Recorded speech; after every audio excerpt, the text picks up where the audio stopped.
Pirate stories are often remembered for adventure, treasure maps, daring escapes, and the promise of freedom far from ordinary life. But the end of a pirate story was rarely adventurous and almost never quiet. To understand what this truly felt like, we have to begin where the crowd gathered. But before we begin, if you enjoy strange and lesser-known history like this, consider leaving a like, subscribing to the channel, and enabling notifications so you don't miss future stories. For those living near busy ports, pirate executions were not distant events remembered only in stories.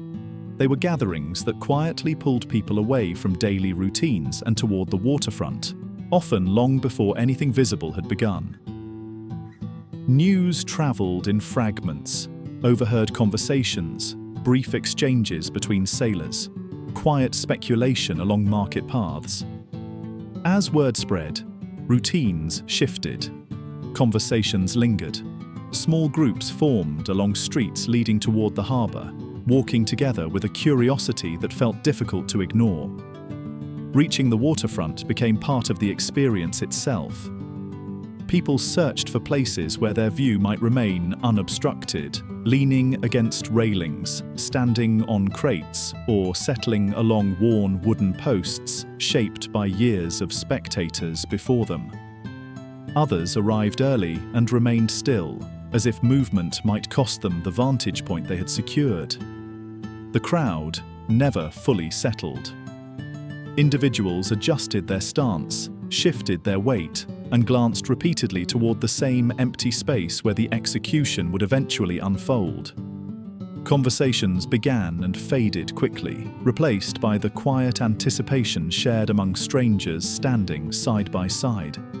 Many spectators occupied their hands with small, familiar gestures, gripping ropes, folding arms, or focusing on nearby ships as a distraction from the tension building around them. Eyewitnesses later recalled that the waiting often left a stronger impression than the execution itself, describing crowds that spoke softly and watched one another as much as the harbour.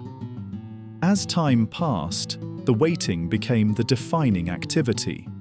Footsteps echoed along wooden walkways. Waves moved against the docks with steady indifference. What began as curiosity slowly shifted into a quieter recognition that the stories of piracy often ended not in adventure, but in moments observed in uneasy silence. By the time the moment approached, conversations lowered and movement slowed. The crowd remained present, yet many stood almost motionless, aware that curiosity had carried them there, but uncertain how the memory of what followed would remain once the harbour returned to its ordinary rhythm. On the morning of an execution, the condemned pirate was brought out under guard from confinement and placed into a small boat bound for the dock.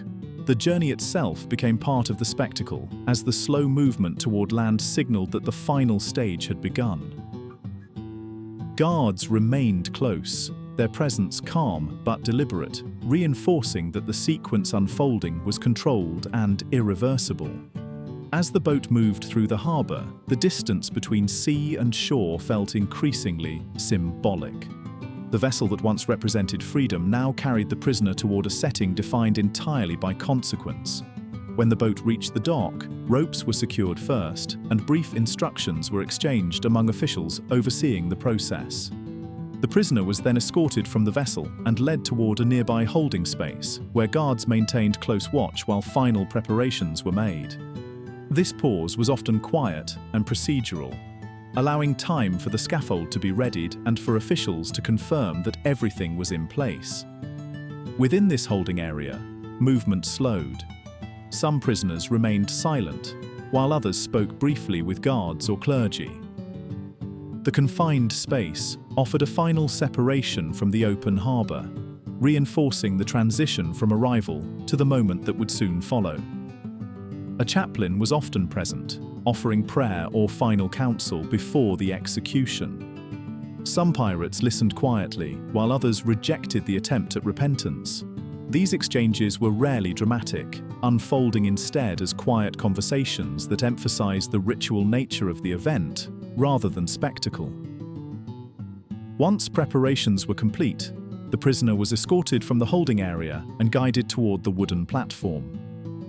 The movement was deliberate and unhurried, allowing officials to maintain control while the surrounding activity gradually fell into a focused stillness. As the condemned pirate was brought beneath the gallows, small details became more noticeable: the tightening of rope, the adjustment of footing on worn wood, and the measured coordination of those responsible for carrying out the sentence. These practical actions reinforced that the moment was defined less by drama and more by procedure. Final words were sometimes spoken, declarations of innocence, warnings to others, or quiet acceptance.